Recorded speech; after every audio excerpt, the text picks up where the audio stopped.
Welcome to Notebook Nuggets. Hey there. You brought Peter Bregman's 18 Minutes to us, looking for ways to, well, sharpen focus, right? Exactly. And get the right things done, not just get busy. Totally. Amidst all the noise. So we've taken a deep dive for you, distilled the main ideas. Yeah, the goal is to give you a kind of roadmap from the book, something practical for managing attention, productivity. Think of it as your shortcut through the overwhelm. Definitely. Because Bregman really hits on that feeling, doesn't he? Being pulled everywhere. He does. And his core idea, what we'll explore, is actually pretty liberating. It's that you can't do everything. Right, and trying is often the problem itself. Precisely. So it becomes about figuring out what's truly critical and then focusing your energy there. It's not just planning better then. No, planning's part of it, but the bigger piece is execution, actually starting, keeping going when, life happens. Gotcha. So we'll look at his framework from the big picture, like your whole year, down to managing like single moments. Hopefully some real aha moments coming up for you, the listener. Small shifts, big results. That's the idea. Okay, so the first thing that jumped out at me was this concept Bregman calls the power of the pause. It sounds so simple, maybe too simple, but he really builds a case for just taking a breath before acting. What's the real value there? Well, it's fascinating how that small act, that pause, it interrupts our automatic pilot, basically. Okay.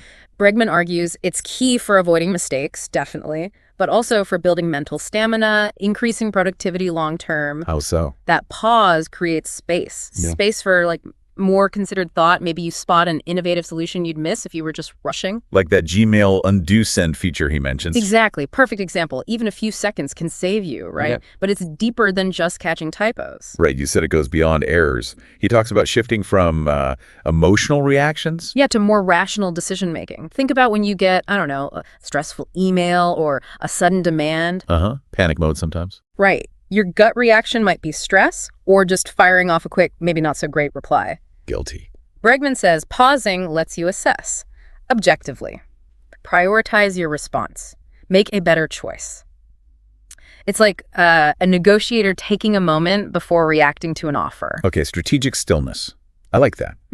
Now, another really interesting bit is understanding yourself.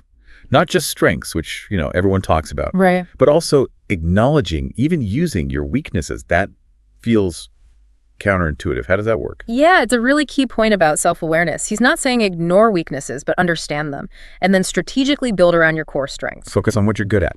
Mostly, yeah.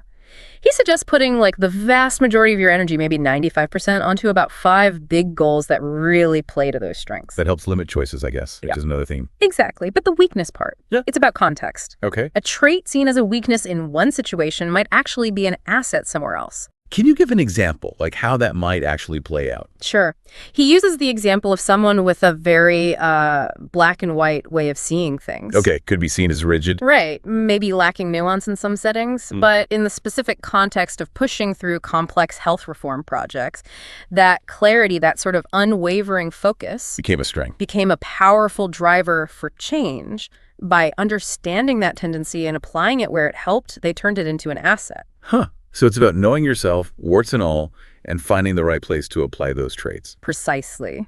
Deep self-knowledge and strategic placement. That connects nicely to his idea about unleashing your unique edge, doesn't it? It does. In such a crowded world, being different matters. How do we tap into that uniqueness, according to Bregman? Well, he argues your specific mix of skills, passions, experiences that is your competitive advantage. Okay. So prioritize things that genuinely excite you, projects where your unique qualities can really shine, that passion, that intrinsic motivation. Just what fuels the hard work. Exactly. That's what makes the dedication needed for mastery feel less like a grind.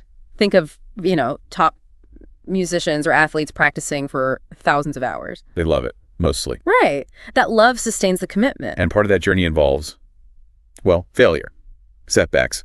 Bregman addresses that. Oh, absolutely. He really emphasizes seeing failures not as dead ends, but as data points, learning opportunities. So learn from it, move on. Pretty much. And try not to get paralyzed by worrying about the future, Focus on what you can actively shape now using your unique capabilities right here in the present. Okay, so we've got pausing, self-awareness, using your uniqueness, Foundational stuff. Now let's get really practical. The heart of the book, maybe. The 18-minute plan for the day. Walk us through that. Right, this is where it gets very concrete. The 18-minute ritual, it's simple, but it's designed to give you real control over your day, keep you focused. 3 main parts. Let's start with the morning. What happens there? 5 minutes. First thing, intentionally plan your day. Not just a to-do list. No, more focused.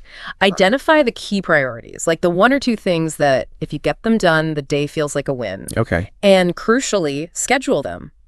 Put them in your calendar, like appointments. Treat them seriously. Exactly. And then there's the ignore list. Ah, yes. Tell me about the ignore list. That sounds useful. It really is. You consciously decide what you won't do, what distractions or lower priority tasks you'll actively avoid, at least for certain times. Like no social media checks till lunchtime, maybe? Could be. Or not responding to non-urgent emails first thing. It's about proactively protecting your focus. Proactive avoidance. I like it. Okay, so that's the morning 5. What about during the day? Throughout the day, he suggests 1 minute every hour. 1 minute. Yeah. Set a timer. When it goes off, just pause. Reflect on the past hour. Were you on track? Did you get pulled off course? Quick check-in. Exactly. Yeah. Not for beating yourself up, just for refocusing. A mini reset button for the next hour helps stop you drifting too far. A 1-minute reset each hour. Seems tiny, but I could see how those little course corrections would add up. They really do. And then the end of the day. The final 5 minutes of the 18 are for evening review. Okay. Look back. What got done? What were the challenges? Anything you learned from mistakes? Reflection. Yes. And also celebrating the wins, even small ones. It builds momentum for the long term. And what about tasks you missed? He suggests trying to reschedule them within, say, 3 days if something keeps getting pushed. Maybe it wasn't that important. Exactly. Might be time to let it go. The power is in the consistency, the predictability of this whole 18-minute structure. Okay, a clear framework. Morning plan, hourly refocus, evening review.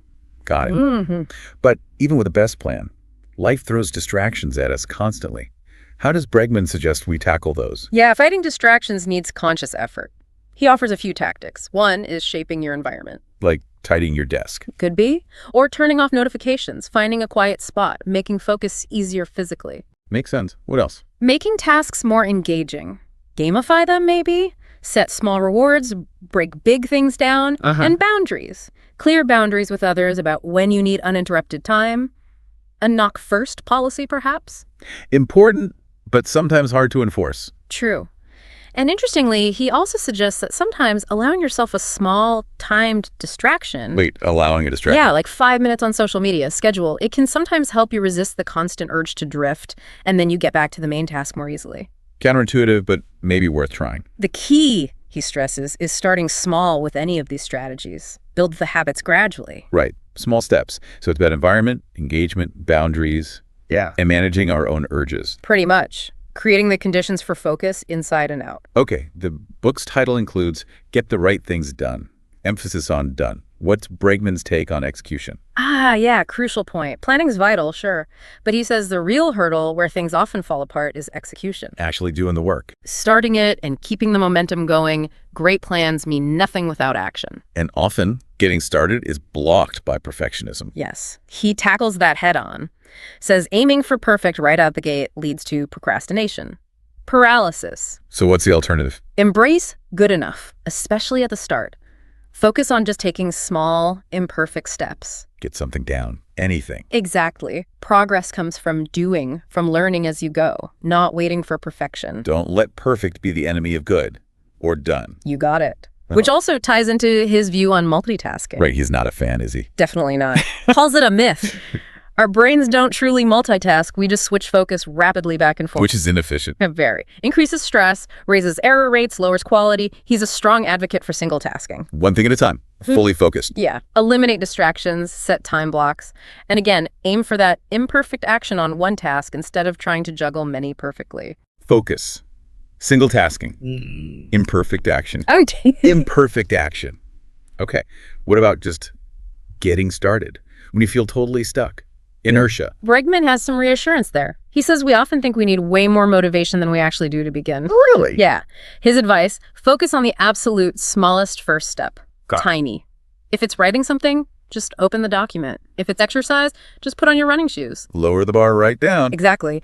That first tiny action often breaks the inertia. It can actually create the motivation to keep going. Action first, motivation follows. I like that. Action breeds motivation.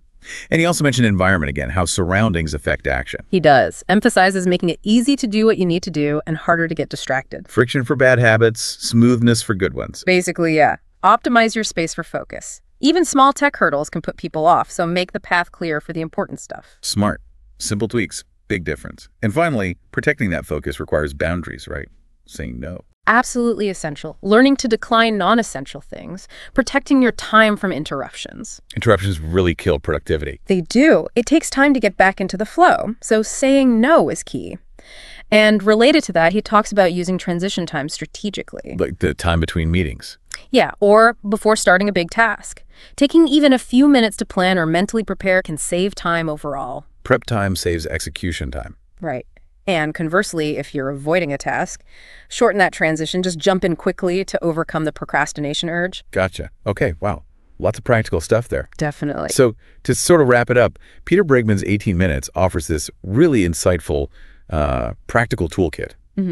Key takeaways seem to be that power of the pause, really knowing and using your strengths and maybe even your weaknesses. Right. Letting go of perfectionism, embracing that good enough to get started. Crucial. Implementing that structured 18-minute daily ritual. Morning, hourly, evening. And then actively managing distractions and setting boundaries. And environment. Don't forget environment. Right, environment too. Ultimately, it feels like it's about shifting from just being busy, which is easy to do, So easy. to being intentional, focusing on the right things and, well, getting them done. That's the core message, I think. Intentionality and execution on what truly matters. We really hope this deep dive into Bregman's thinking has given you, our listener, some valuable nuggets. Maybe something you can use today. Yeah, maybe think about which idea resonated most. Is it the pause? The ignore list? Starting small. What's one tiny change you could actually try? We definitely encourage you to explore these ideas more, maybe even check out the book itself for all the details. It's worth a read. And if you found this useful, if it sparked some ideas, please do give this deep dive a like. Yeah, let us know. Share it with someone else who's maybe drowning in busyness. And leave a comment. What resonated? Any questions? We love hearing your thoughts. And of course, please subscribe so you don't miss our future deep dives into other useful resources. We'll keep digging up nuggets for you.